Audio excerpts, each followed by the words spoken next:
You ever have that feeling that it's somehow easier to imagine the world ending in a fiery apocalypse than it is to imagine a real alternative to how we live right now? Well, today we're diving into a book that puts a name to that exact feeling, Mark Fisher's Capitalist Realism. We're going to unpack its core ideas and see what it has to say about the invisible forces shaping our world. So, this is the book right here from 2009, and look at that subtitle, Is There No Alternative? It's such a simple question, but it gets to the heart of everything. Fisher's work, it isn't just dry theory. It's really an attempt to diagnose a kind of mood, an atmosphere he believed defines our times. So let's try to figure out what he meant by that. Here's our game plan. We'll kick things off with that main idea, the no alternative concept. Then we'll look at how that shows up in our culture and even in our own heads. After that, we'll dig into the weird bureaucratic logic of it all. And finally, we'll ask the big question. What could possibly be real beyond it? All right, first up, no alternative. This is really the bedrock of the whole book, what Fisher calls an invisible atmosphere that we're all just breathing in. This quote right here is basically the key that unlocks the whole thing. And seriously, just think about it for a second. Our movies, they're packed with asteroids, zombies, climate disasters, you name it. We have 1,000 different ways to picture the end of everything. But a vision for what comes after capitalism, Fisher argues that's become almost impossible to even picture. So what is capitalist realism exactly? Well, as you can see, Fisher defines it as this pervasive sense that capitalism is the only game in town. Now, this is a super important point. This isn't about saying capitalism is good or that we all have to love it. In fact, tons of people are critical of it. Capitalist realism is that deeper feeling that, whether you like it or not, it's the only thing that's realistic. It just becomes the default setting for how things are. And the film Children of Men is such a perfect example of this. In the movie, humanity can't have children anymore. Society is just falling apart. But what's still there? You've got refugee camps right next to Starbucks-like coffee chains. The future isn't some new alternative. It's just a more intense, broken-down version of our present. The catastrophe isn't one big boom. It's just this slow grind that people are kind of living with. So if capitalist realism is this atmosphere we're all in, how does it stick around? How does it maintain itself? Well, in this next part, we're going to see how this idea shapes our culture, and we'll look at the sneaky logic of how it just seems to absorb everything. Fisher uses this quote to talk about what's happening to our art and culture. He brings up a scene from Children of Men where Picasso's masterpiece, Guernica, this incredibly powerful anti-war painting, is just hanging on a wall in some rich guy's fortress like a nice decoration. The art is there, it's preserved, but its original furious political power, it's gone. It's just a museum piece, an expensive collectible. It's been totally neutralized.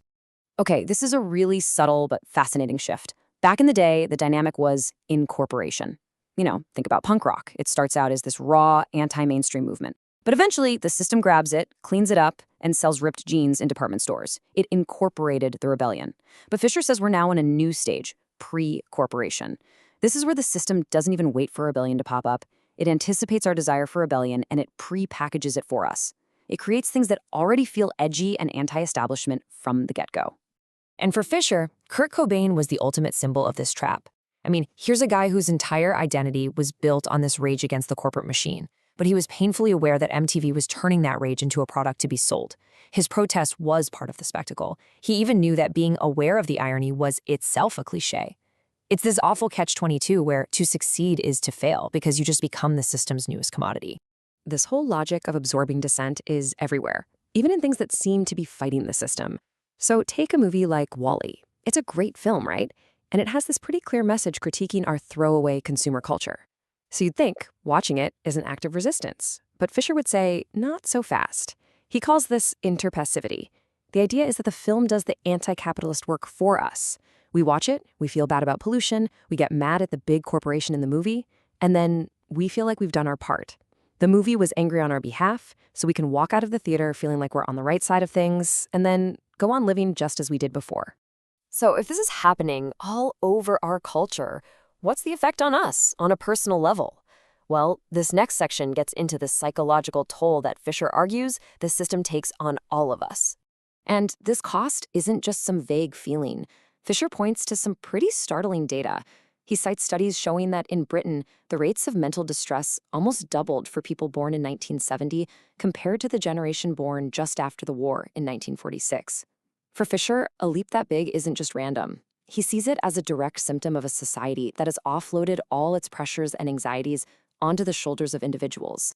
This pressure creates a condition that Fisher, who was also a teacher, called reflexive impotence. And it's important to note, this isn't just apathy. It's not about not caring. His students cared a lot. They were totally aware of huge problems like climate change. The issue was, they also knew, just as a gut feeling, that they were totally powerless to change any of it. It's this learned helplessness that just kicks in automatically and stops you from even trying. And that feeling connects to another really interesting paradox he called depressive hedonia. Usually, when we think of depression, we think of not being able to feel pleasure. But this is different. This is an inability to do anything but seek out pleasure. You know that feeling? You can't bring yourself to read a book or work on a big project, but you can endlessly scroll through your phone or binge watch another series? It's this constant, frantic search for the next little dopamine hit to distract from this deep down feeling that something important is missing. And here's the real kicker. Fisher argues that the system takes these massive, widespread issues and it privatizes them. So instead of asking, hey, maybe our economic system is making people sick, we're told, no, the problem is a chemical imbalance in your brain. It takes a political and social problem and reframes it as your own personal medical failing. And the solution? Well, there's a pill for that, which conveniently leaves the system itself completely off the hook. So we've seen the cultural side, we've seen the psychological side, but how does the system actually run day to day? In this next section, we get into what Fisher called its bizarre and totally contradictory bureaucratic machinery. This chart does a great job of laying out the big shift. The old model, which he calls Fordism, was all about stability. You were a worker prisoner. Yeah, you were stuck in a rigid system, but you often had a job for life inside a clear structure, like a factory. The new system, post-Fordism, is the total opposite. Now you're a debtor addict, always scrambling for the next gig, always retraining, always in debt. The big buzzword isn't stability, it's flexibility. And your career path isn't a straight line anymore. It's just this chaotic series of dots. The one thing that's constant is the pressure. The unofficial motto is no long-term. And this unstable, no long-term world gives rise to one of Fisher's most wild and brilliant ideas, market Stalinism. I know, it sounds like a complete contradiction, right? And that's exactly his point. The sales pitch for our modern economy was that it would get rid of all that old, clunky, top-down bureaucracy. But Fisher says it just replaced it with something new, and maybe even weirder. It's this sprawling bureaucracy that's obsessed with PR, with endless audits, with performance reviews, a system where the appearance of doing a good job becomes way more important than actually doing a good job. Here's a quick example of how that plays out. Let's say you're in education. The government sets these performance targets for test scores. Pretty soon, all the teaching becomes focused on just hitting those numbers, teaching to the test. The representation of learning, the test score, becomes more important than actual real learning. The original goal gets totally twisted. And the movie Office Space has this absolutely perfect scene that nails this. A manager tells a waitress she needs to wear a minimum of 7 pieces of flair. So, she wears exactly 7. But then he tells her that 7 is just the minimum, and he really wants her to want to wear more. The official rule isn't the real rule. That's it right there. That's the logic of these endless, vague demands that you can never, ever truly satisfy. Okay, so for our final section, let's try and pull all of this together. If capitalist realism claims to be the only reality out there, Fisher asks a simple question. What happens when that so-called reality starts to fall apart at the seams? So where do we see the cracks? Fisher points to 3 huge areas where the real world pushes back.